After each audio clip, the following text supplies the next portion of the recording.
Doncs em dic Ricard Mestres, tinc 34 anys i bueno, tota la meva trajectòria professional ha estat enfocada a l'emergència, principalment en el món sanitari, amb les ambulàncies al SEM, empresa pública d'ambulàncies de Catalunya, i després emmarcar-me nous projectes com per aconseguir arribar amb un helicòpter medicalitzat. No?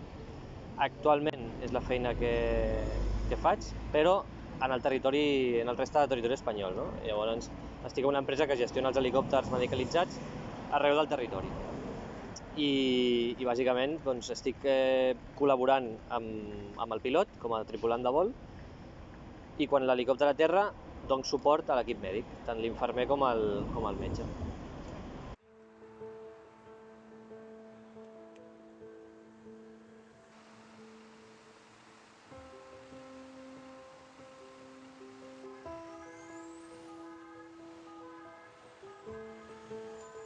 Des que rebem l'activació, no? Ja es crea un clima de nerviosisme, no? Nerviosisme controlat, però bueno, un clima de...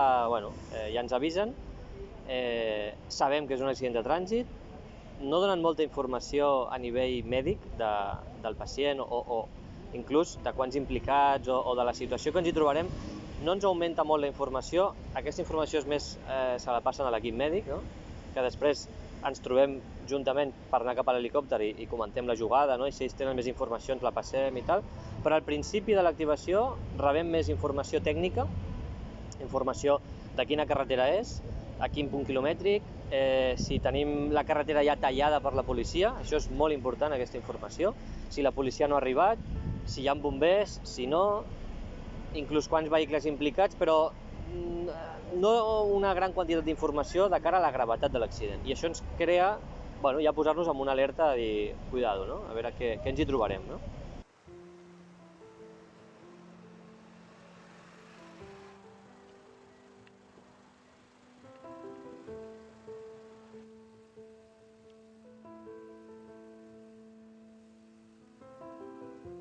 Hi ha accidents que sí que ens impressionen més que altres.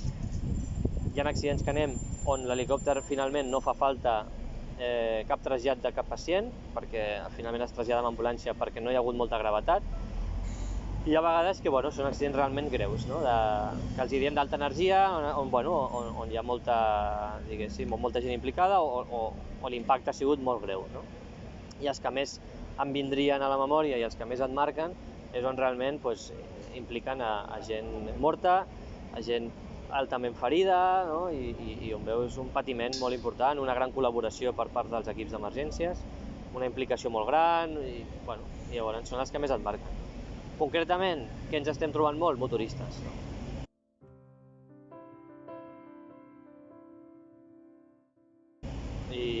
Perquè al final és el que diem, no? El vehicle pot ser d'un gran impacte, però sempre estàs com més protegit dintre d'un vehicle, no? I ara amb els cotxes que estan fent i amb totes les proteccions que hi ha, clar, fa 25-30 anys no era el mateix un accident que ara, no?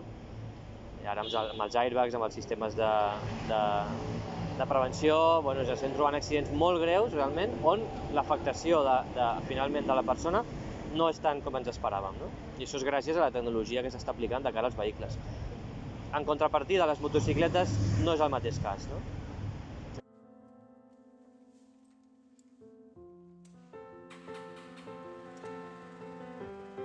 Bicicleta que va per carretera els diumenges, no? Seria gent que busca potser l'adrenalina de córrer, gent que va en grup, no? I quan els accidents són de gravetat, de molta gravetat. No? Jo recordo això, accidents on hi ha amputacions de membre, impressionen molt, on realment ens hem de fer càrrec tant del pacient com del membre en si per intentar que hi hagi la possibilitat que se li torni a implantar aquest membre, no? Llavors sempre traslladem tant al membre com a la persona, i tota aquesta tipologia d'emergència i d'accident marca i impressiona, no? Impressiona molt.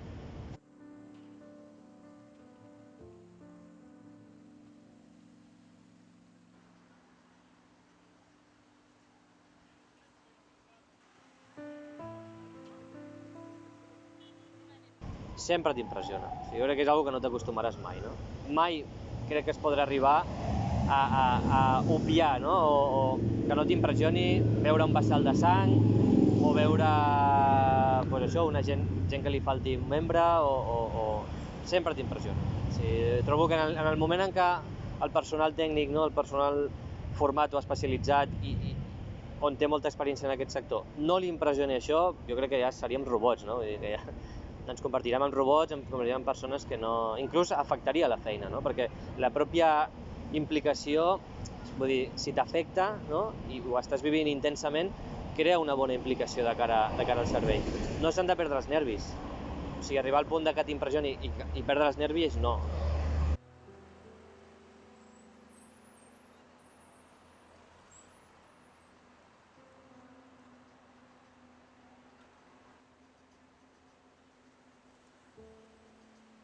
Som persones, som humans, i jo em poso nerviós, igual que es posa nerviós el metge, per intentar resoldre la situació el més aviat possible i amb les millors condicions i intentar que la persona rebi la millor assistència, calmar-li el dolor. Llavors, tot això forma part del ser humà com a persones, no? Com a éssers vius que som, no com a robots o com a màquines, no? Amb la qual sempre m'impressiona tot el que anem. I sents per les sensacions entre nervis, emoció, sentir-te responsable del que som, del que estem allà per ajudar la gent i de que tot ha de sortir bé, de que hi ha molta gent que depèn de nosaltres, no? Sobretot amb això de l'helicòpter, intentar evitar que no fer més mal del que ja s'ha fet, doncs controlar bé a l'hora de l'aterratge, el que dèiem, intentar que les carreteres estiguin ben tallades per no provocar un altre accident, no? I llavors tot això és un equilibri, és fer uns malabars, un equilibri entre estic nerviós, estic impressionat per l'accident que hi ha allà, però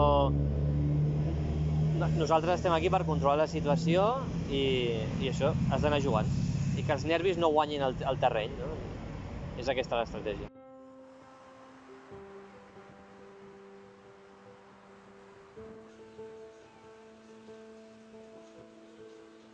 I amb el pas de trobar-t'hi i que sigui la teva feina i acostumar-te que és la teva feina, això sí que és algo que sí que es pot treballar, no? O inclús es normalitza el fet de que acabes una jornada, has pogut veure sang, has pogut veure gent morta, però un cop has acabat la teva jornada de feina, intentes apartar-ho, no? És com un mecanisme de defensa que jo crec que des dels inicis que vaig començar a treballar, sobretot amb l'ambulància i això, era com algo de que la feina l'hem intentat fer el millor possible, hi haurà gent que haurà mort, hi haurà gent que s'haurà salvat, però a casa és la meva vida, intentes pensar en unes altres coses. Sí que hi ha moments en el dia on te'n recordes o et ve a la memòria, ostres, aquest servei, però no és algo que et marqui molt i que t'ho portis a casa i que li donguis toms, i és algo que s'intenta evitar, no? I fer com passar pàgina, cada dia que s'acaba la guàrdia passes pàgina i el dia següent és una guàrdia nova on trobaràs situacions noves, potser pitjors de les que vas trobar ahir o no, o millors o serveis més anecdòtics llavors, no? Però sempre intentar passar la pàgina i el dia següent és un altre dia i ja està, no?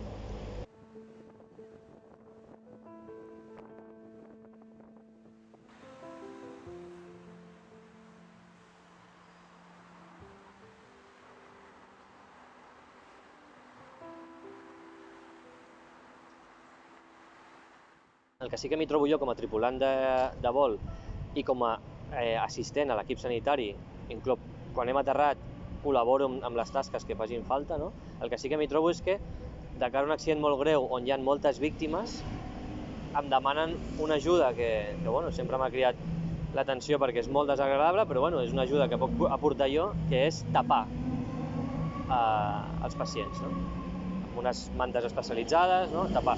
Llavors, què comporta? Que quan tu estàs fent aquest acte de tapar, si per exemple ha sigut un grup de motoristes, clar, els companys no han marxat, evidentment, no? Estan apartats, estan custodiats per la policia, apartats per donar-los seguretat perquè ells continuen a la carretera, no? Totes les amistats, parelles, familiars, però sí que veuen la imatge on jo estic tapant, no? El seu amic, i allà és on realment sí que es creuen mirades i sí que és com que realment jo els estic transmetent el missatge de que està mort, de que encara el metge no ha anat a comunicar la defunció però jo fer l'acte de tapar la víctima o el pacient, amb ells ja els dona peu a entendre que ja no es farà més per la seva vida i on ja s'ha decidit que ja ha quedat clar que està morta la persona, no?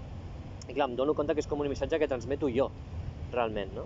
I creuem mirades. I em miren i em diuen, vale, tu l'has tapat, ens estàs deixant clar que ja està. Posteriorment, evidentment, si hi ha familiars, hi ha amistats o hi ha una vinculació directa implicada, és l'equip sanitari, és el metge qui trasllada la informació tècnica de que no s'ha pogut fer res més per la vida i de que s'ha decidit, amb un criteri sanitari facultatiu, de que no es pot fer res més i dona aquest missatge, no?